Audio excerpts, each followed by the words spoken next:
Pues ahora sí, un saludo a toda la iglesia desde el púlpito. Pues es un privilegio para nosotros venir a la iglesia cristiana reformada de Mataró y poder caminar juntos, aprender unos de otros y servir al Señor juntos en armonía.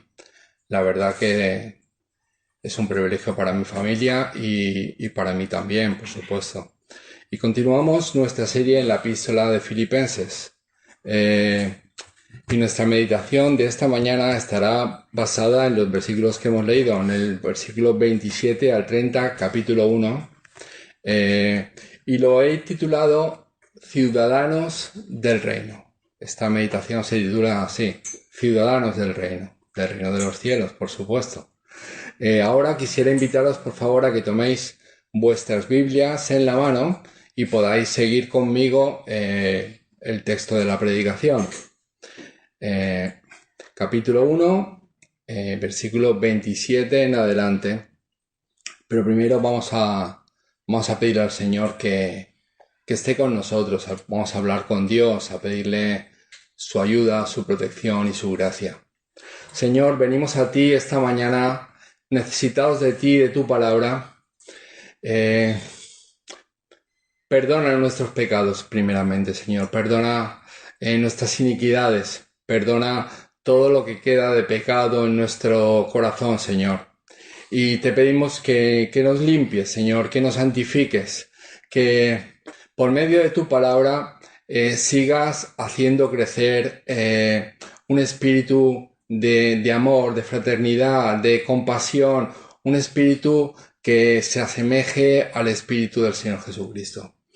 Padre, en esta tierra no vamos a poder disfrutar de todas las bendiciones que disfrutaremos delante de tu presencia, pero aquí y hoy en día somos testimonio tuyo, Señor.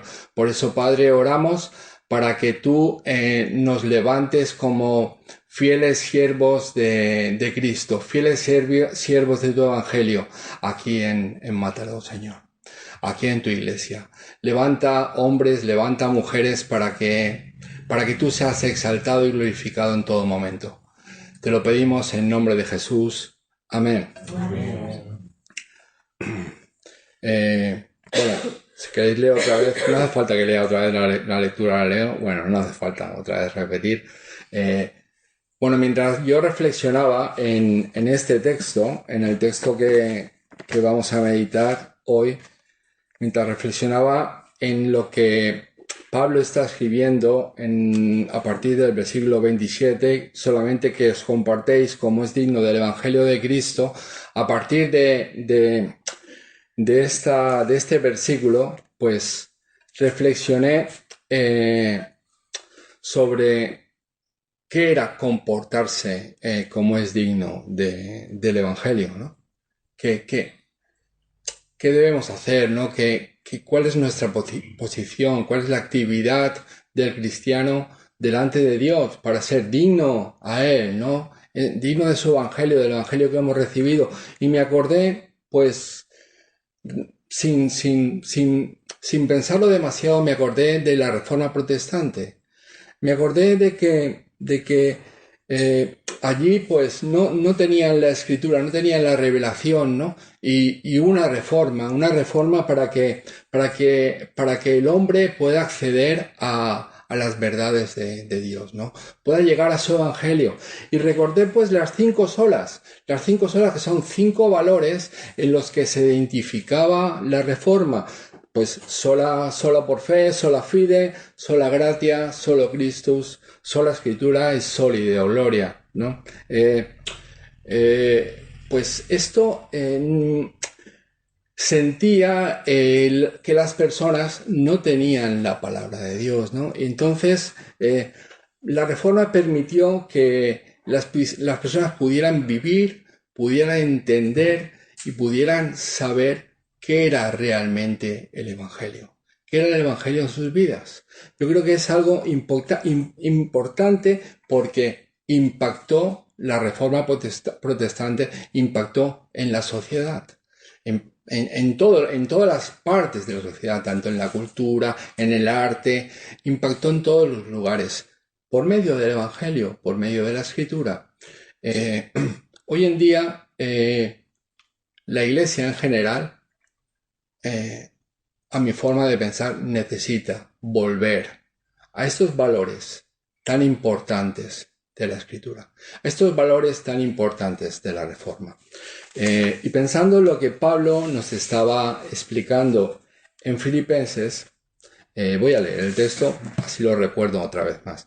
Filipenses, capítulo 1, versículo 27, dice así: solamente que os comportéis como es digno del Evangelio de Cristo, para que, o sea que vaya a veros o que esté ausente, oiga de vosotros que estáis firmes en un mismo espíritu, combatiendo unánimes por la fe del Evangelio, y en nada intimados por los que se oponen, que para ello ciertamente es indicio de perdición, mas para vosotros de salvación. Y esto de Dios, porque a vosotros os es concebido a causa de Cristo, no que creáis en Él, sino también que padezcáis por Él, teniendo el mismo conflicto que habéis visto en mí y ahora oís que hay en mí.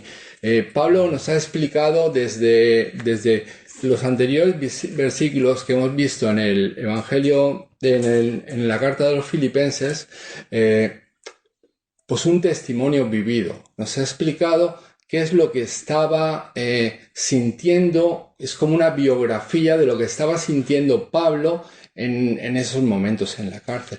Nos está mostrando el ejemplo de su vida. Y ahora en los versículos 27 al 30 nos va a dar una introducción para saber qué debemos hacer para vivir en honor y gloria al Señor Jesús.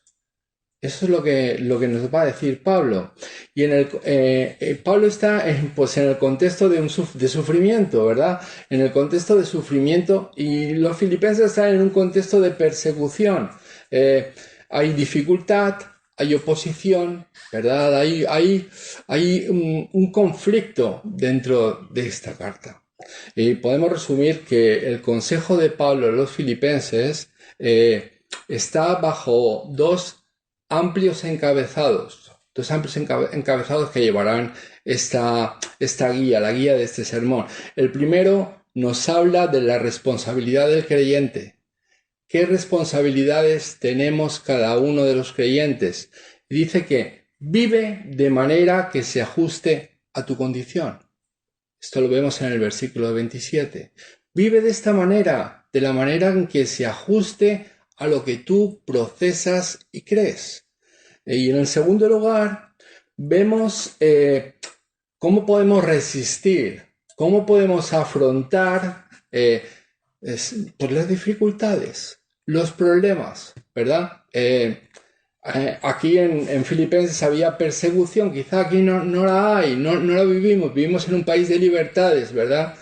Pero nos va a enseñar Pablo cómo afrontar la dificultad, perseverar cristianamente ante el sufrimiento, versículo 28 al 30.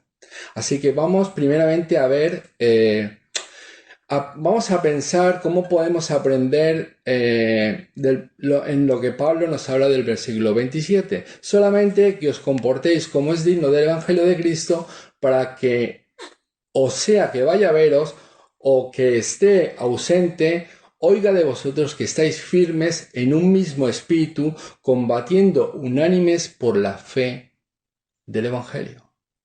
Esto habla Pablo a la iglesia de Filipos, a una iglesia, ¿verdad? A una congregación de hermanos. Y primero nos dice que debemos vivir vidas dignas del Evangelio.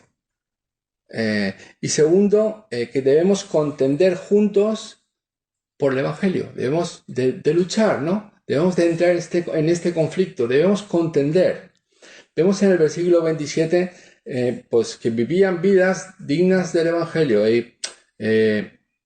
Así que dice Pablo aquí que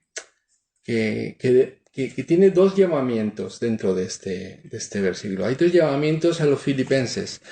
Hay dos llamamientos que hace a la iglesia de Filipos y dos llamamientos para la iglesia para nosotros en el día de hoy. Tenemos una llamada a vivir de una manera digna del Evangelio. Y pensemos primeramente en ello, la llamada de vivir una vida digna en el Evangelio, ¿no? Pablo nos llama a tener una conducta, ¿verdad? A tener una conducta digna del Evangelio. Ahora bien, esta expresión, que os comportéis, politeomai, viene de la raíz de la palabra polis, ciudadano o ciudad. Realmente significa una manera de vivir, una forma de vivir de los ciudadanos que estaban en una ciudad romana en ese momento. Era una forma de vivir de aquellos ciudadanos y contiene la idea de tener un deber cívico en la sociedad. O sea, cómo vivir en la sociedad, ¿verdad? Un comportamiento que pertenece a la vida de un ciudadano, de la polis romana, a un ciudadano de cualquier ciudad. Vivir como ciudadanos de un estado libre. Eso es lo que significaba allí en Roma, en la ciudad. Vivir en una polis era vivir como ciudadanos de un estado libre. Pablo nos está recordando que si somos cristianos, lo somos porque somos ciudadanos del reino, ¿verdad? Simplemente. Podemos decir que tenemos doble pasaporte, ¿no? O doble nacionalidad, como mi hijo Elías tiene. Tiene doble nacionalidad, doble pasaporte, o sea, está en España y tiene los deberes y los derechos de un español, pero cuando está en Taiwán, pues tiene los deberes y los derechos de un taiwanés.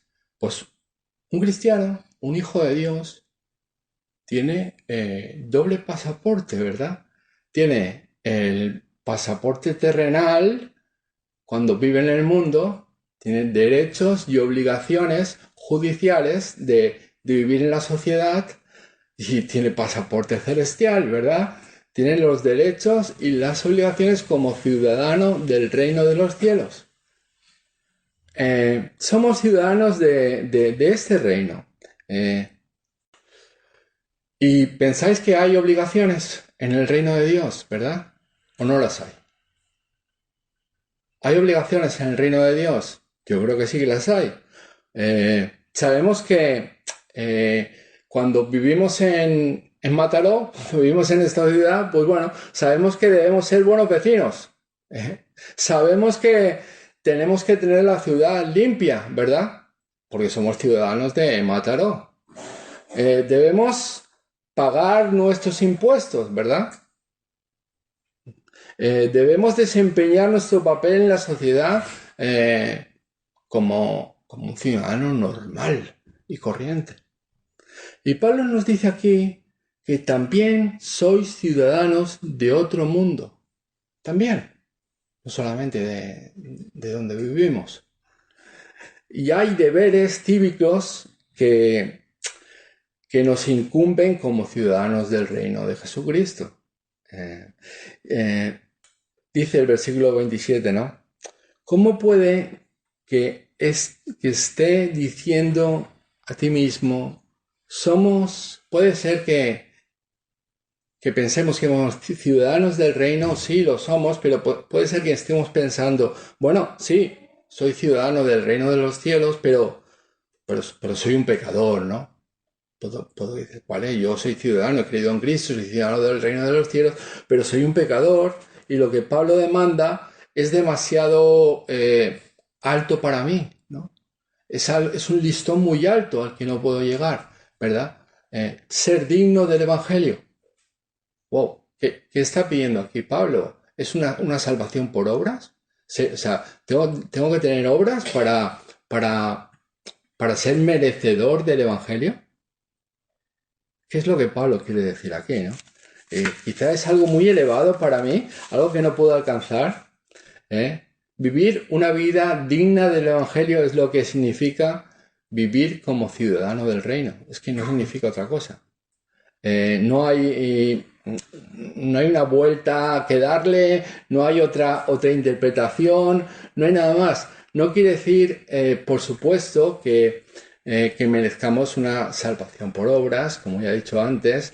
Pablo no está, de repente, está cambiando su teología, ¿no? Y está haciendo otra forma de interpretar lo que antes había dicho y ahora está diciendo que tenemos que vivir de una manera en que tenemos que ganar nuestra salvación. No, lo que simplemente Pablo está diciéndonos aquí que debemos vivir una vida coherente con el Evangelio. Una vida coherente con lo que creemos y procesamos. Con el Evangelio que nos ha redimido. Con el Evangelio que hemos recibido. Es aquella conducta que actúa igual, que actúa de la misma manera como cuando está mirando el apóstol Pablo a los filipenses, como cuando no está, como dice aquí, ¿no? Sea que vaya a veros o esté ausente.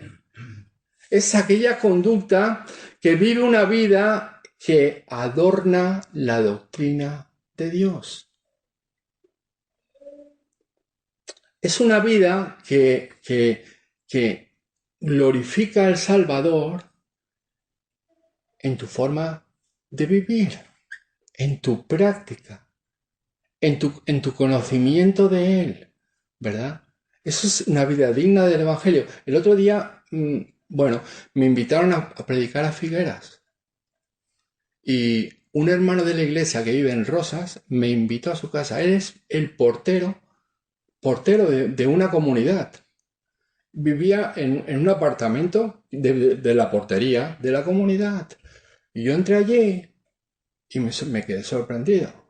Me sorprendí. Él tenía el Evangelio escrito en pizarras a la entrada de la comunidad, ¿no? Él testifica, habla del Evangelio, se comporta como un cristianamente con todo el mundo. Es el único cristiano de todo el bloque donde vive, pero todo el mundo lo conoce y lo señala como ahí viene el cristiano, ahí viene, bueno, portero, no voy a decir su nombre, pero ahí viene el portero que es cristiano. ¿Has hablado con él? Sí, es muy buena persona, tal, lo conozco. Ha dado testimonio de lo que cree, ¿no? De lo que vive. Vive una vida que adorna la doctrina de Dios. Simplemente, esta es una exhortación, ¿verdad? Es una profunda exhortación, quizá. O quizá es difícil para nosotros. Quizá es difícil expresar o caminar con lo que hemos recibido. Pablo nos recuerda lo fácil que es procesar el Evangelio, decir, oh, soy salvo, conozco al Señor, ¿verdad? Mientras vives de una manera que no se distingue a la verdad que crees. Eso es lo que Pablo nos está recordando aquí. El teólogo John Piper escribe sobre el Evangelio una frase muy cortita, pero él dice así, dice, el Evangelio no es solo el punto de entrada a la vida cristiana. Es el aire que respiramos y el camino que caminamos cada día. Naturalmente, no existe una forma de esconderlo, de eludirlo, de esconderte, de decir, no, Señor, yo creo en ti, pero voy a hacer de otra manera. No existe, no hay, no puede ser. No se puede eludir. Si crees en el Evangelio, tienes que caminar conforme al Evangelio. Tienes que dar testimonio de él. Y no te digo que vayas todo el día predicando el Evangelio, no, es tu comportamiento, tu modo de vida, tu forma de ser.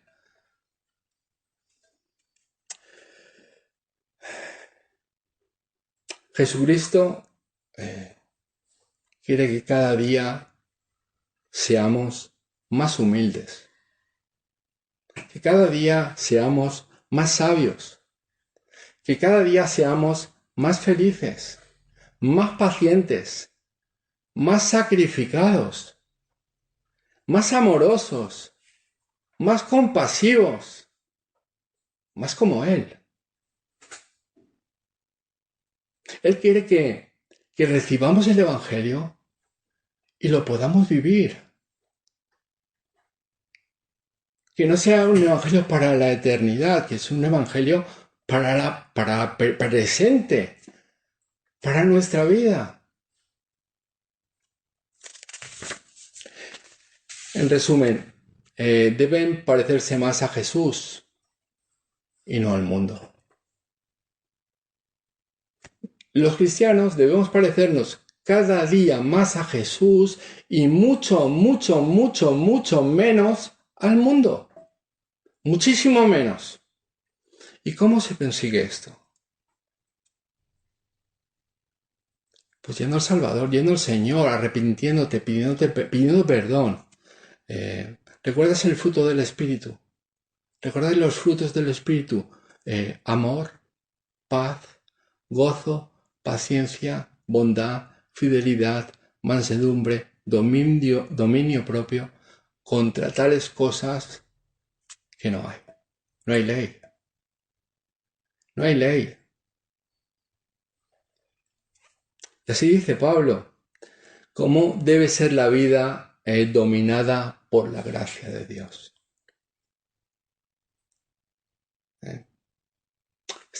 ¿Estás cansado de ser cristiano? ¿Estás cansado del evangelio que has recibido?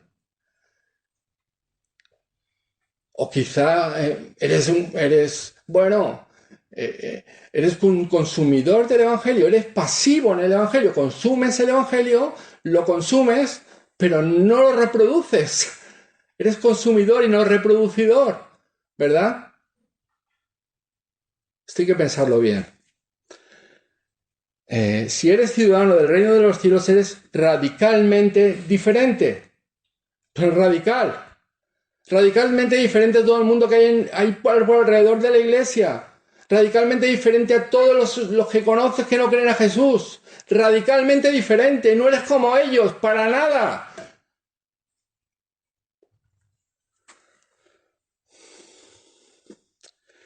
Porque los valores del Evangelio son los que nos entrega el Señor por medio de su palabra.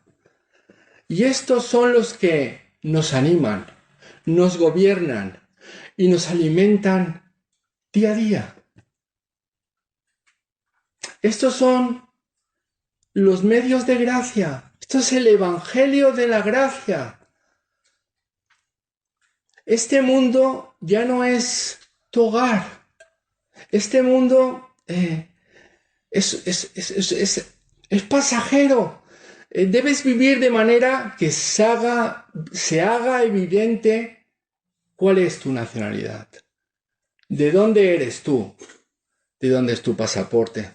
Si eres ciudadano del reino de los cielos, vive de una manera digna del Evangelio.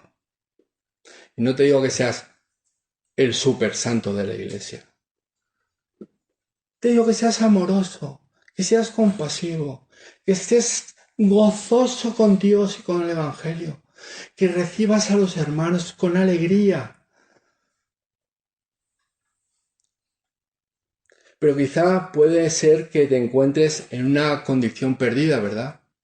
Quizá estés aquí esta mañana, estés escuchando esas palabras y digas, bueno, sí, yo creo en el Señor, pero mi condición ahora realmente es una condición confusa y estoy perdido.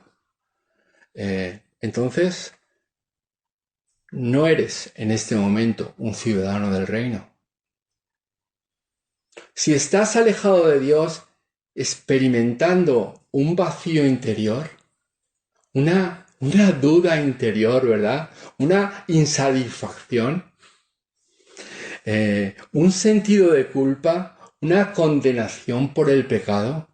Si es así, hermano, la fe y el arrepentimiento nos invita a responder al Evangelio de la Gracia.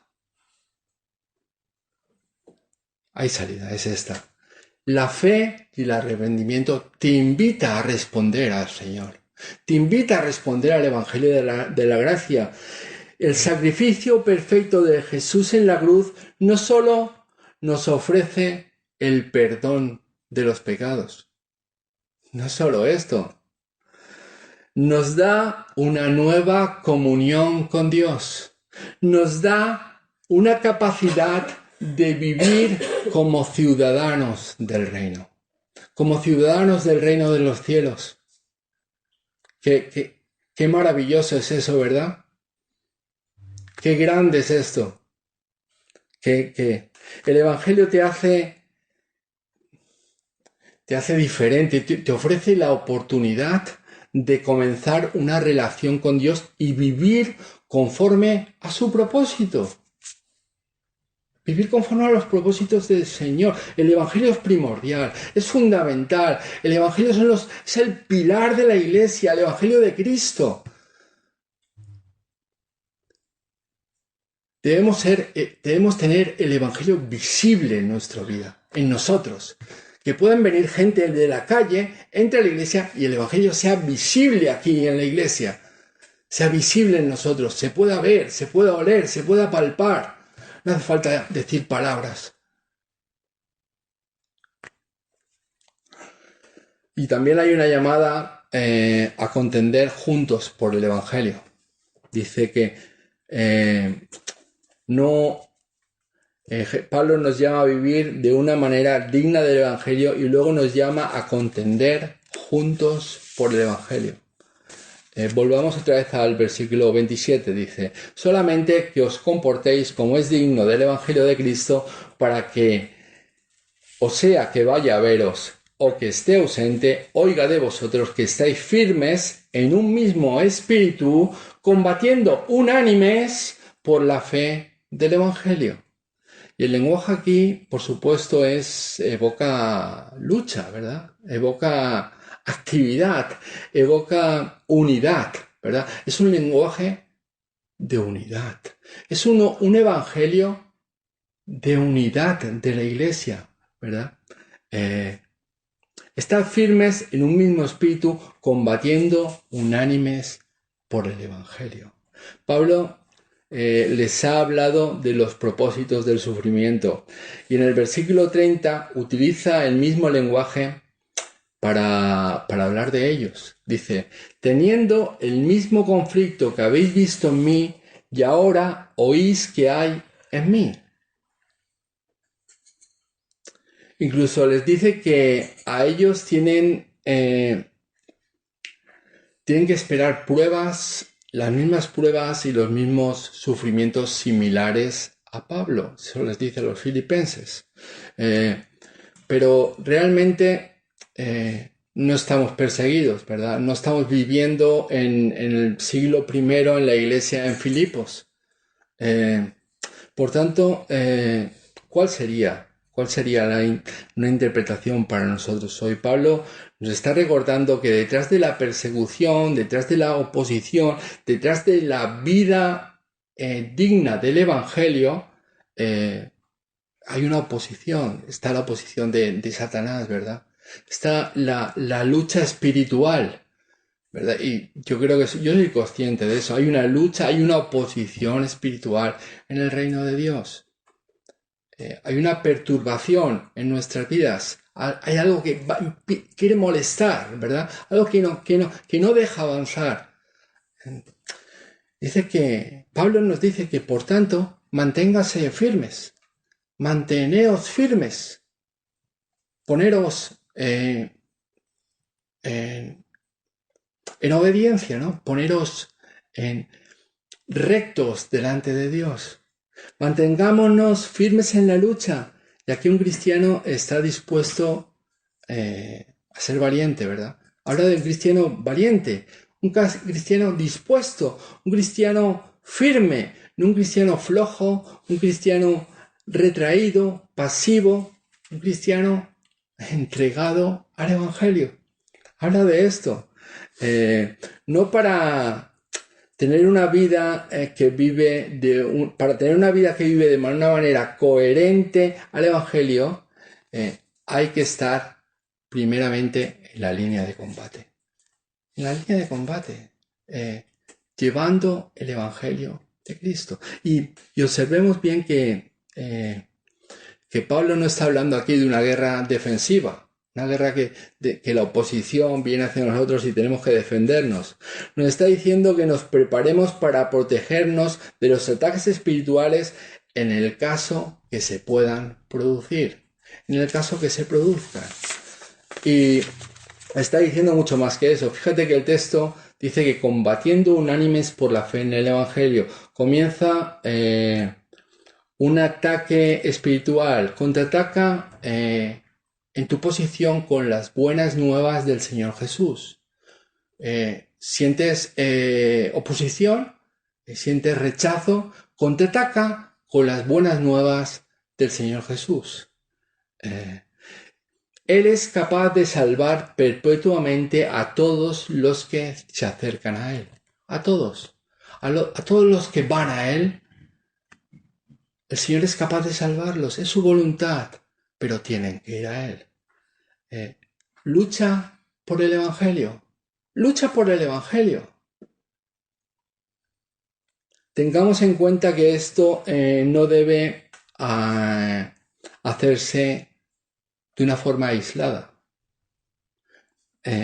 Bueno, no digo que no lo hagas de una forma aislada, pero no debe hacerse individualmente, posiblemente porque mientras la iglesia está orando, mientras la iglesia está viviendo el Evangelio, la iglesia está predicando, exhibiendo el Evangelio. La iglesia está llevando el Evangelio a los perdidos, a los que no le conocen, a los que no conocen al Salvador. Pablo quiere que tengamos una conexión, una cohesión de unidad de la iglesia en la extensión del Evangelio. Que vivamos en esta unidad de la iglesia con un mismo propósito de extender el Evangelio de Cristo a las almas que no conocen. Necesitamos la unidad y la comunidad y la interdependencia, hermanos. Necesitamos la interdependencia. No sabemos y no pensamos cuánto nos necesitamos los unos a los otros en la iglesia. No necesitamos la independencia. Necesitamos interdepender los unos de los otros como ciudadanos del reino de Dios y portadores de su gracia. Esto es lo que Pablo pretende aquí. Quiere que los filipenses permanezcan unidos por las causas de Cristo. Quiere que los filipenses tengan una asociación, estén asociados evangélicamente para llevar el evangelio a otros. Hermanos y hermanas, nos necesitamos mucho más los unos a los otros, más de lo que pensamos, mucho más de lo que pensamos. Y si en la iglesia hay fricciones, ¿verdad? En la iglesia hay incluso divisiones. Por eso Pablo les llama y nos llama a la integración más profunda y más posible conexión en el Evangelio. Fíjense que nos dice Efesios 5:21, un espíritu, una mente luchando unánimes, ¿verdad? Debemos someternos unos a otros en el temor del Señor. Esto es parte del Evangelio, ¿verdad? Debemos tener interés por el otro, tener interés por los demás. Filipenses 2:4 dice, debemos velar no solo por nuestros propios intereses, sino también por los intereses de los demás. Debemos orar unos con otros y unos por los otros. debemos abrir nuestros hogares, ¿verdad? Compartir nuestras vidas con los demás. Debemos sacrificarnos unos por otros. Esto es el Evangelio, no es solamente una retahíla de palabras, ni un ejercicio que no tiene una forma doctrinal, sino el Evangelio debemos sacrificio, es comunión, es compañerismo, es unión, es sobrellevar las cargas los unos sobre los otros. Nuestra unidad es el indicador del Evangelio que creemos, del Evangelio que procesamos. Imagino una iglesia desunida, una iglesia que discute, una iglesia que realmente lo que se ve dentro no es lo que se ve los domingos por la mañana en el culto. El Evangelio es la unión de la iglesia, es lo que se puede ver en cada uno de nosotros. En esto conocerán, dice Juan 13, dice, en esto conocerán todos que sois mis discípulos, en el amor que os tengáis unos a otros. ¿Verdad?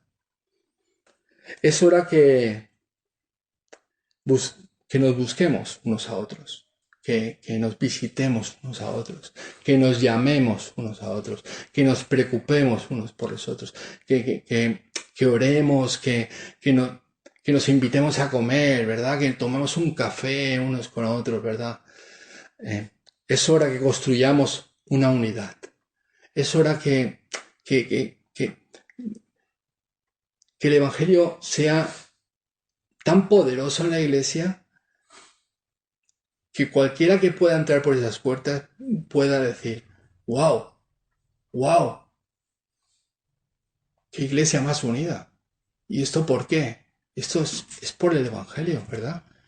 ¿Por qué os ha unido el Señor de esta manera? Es porque el Señor ha muerto por nosotros. Es porque somos hijos de Dios. Porque estamos unidos en la misma sangre. Somos hermanos en la fe.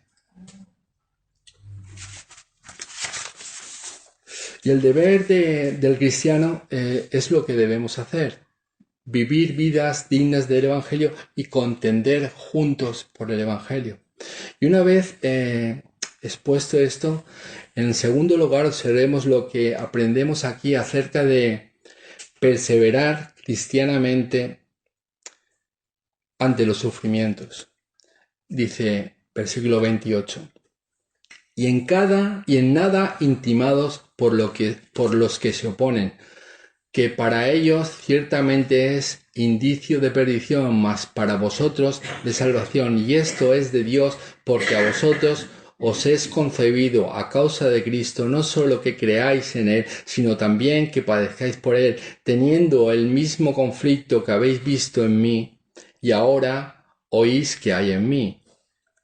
El versículo 28, Pablo anima a los filipenses a no dejarse intimar, ¿verdad? A poner freno, ¿verdad? Dice que los filipenses estuvieron enfrentando persecución, enfrentando sufrimiento. Los filipenses estuvieron soportando realmente la oposición de aquellos que daban la espalda al Evangelio. Y en los versículos 29 y 30 se les dice que se les ha concedido sufrir por causa de Cristo y en el mismo conflicto que Pablo está soportando. En otras palabras, aquí hay una iglesia y un apóstol encerrados en el crisol del sufrimiento. Ahora bien, ciertamente no vivimos en el contexto en que se produzcan este tipo de hostilidad, este tipo de persecución. No vivimos en un lugar donde el Evangelio quizá pueda llegar, pero aún no está, ¿no? No vivimos en un lugar donde no se puede predicar el Evangelio, donde no se puede decir que eres cristiano.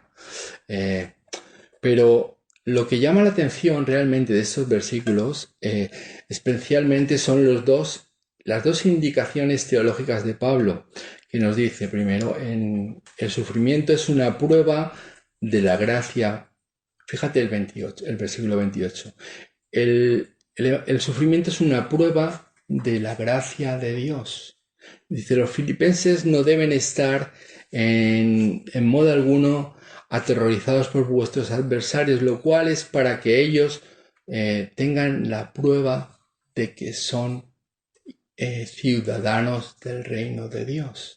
O sea, la prueba de que eres ciudadano del reino de Dios es el sufrimiento que estás viviendo en ese momento por ser cristiano, ¿verdad? Por no acomodarte a las rutinas, a las políticas, a la forma de vivir de este mundo, ¿verdad?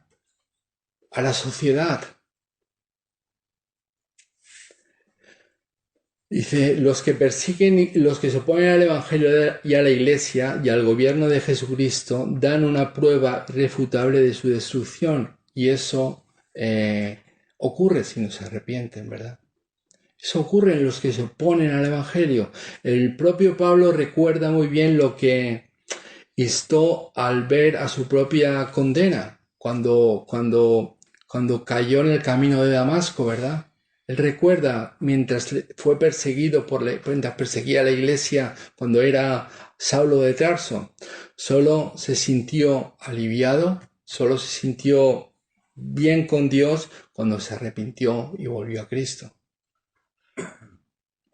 Está diciendo que cuando eres perseguido por causa del Evangelio, los sufrimientos que soportas, las pruebas que tienes, es porque eres parte del reino de Dios, porque eres ciudadano del reino. Los sufrimientos te están asegurando que eres un ciudadano de ese mundo, no de este mundo. Este mundo no es tu hogar. Este mundo es un mundo caído, un mundo perdido.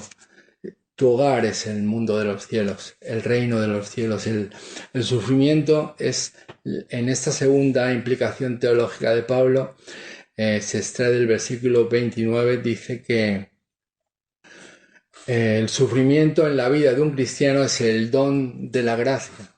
Dice, porque a vosotros se os ha concedido en nombre de Cristo no solo creer en Él, sino que también padezcáis por Él. O sea, el sufrimiento no solamente es una prueba de gracia salvadora, sino es el don de la gracia de la salvación.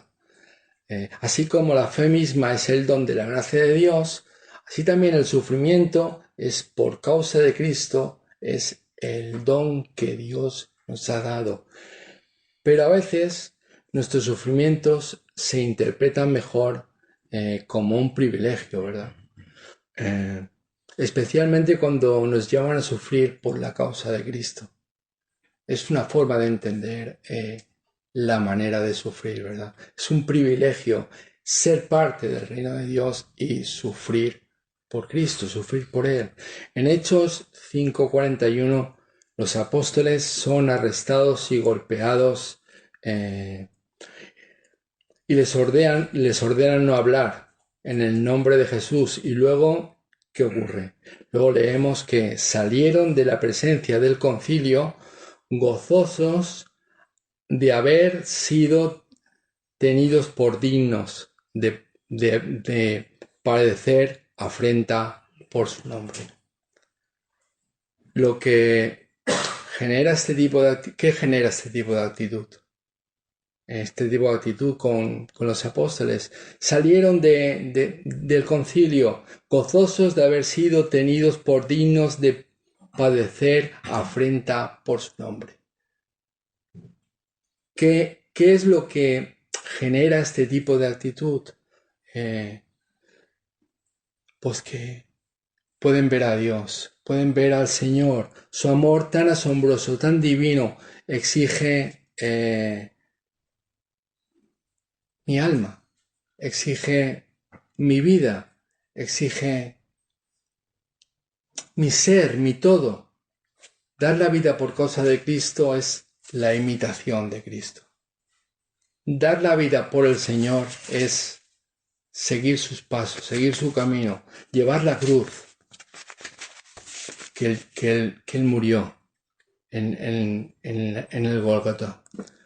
Y en este hecho, por el descubrimiento de nuestra aflicción de la comodidad y la facilidad, en esta sociedad descubrimos que hay una adicción a la comodidad y a la facilidad, no al sufrimiento. Te das cuenta de que esta sociedad, claro, te inculca desde pequeño que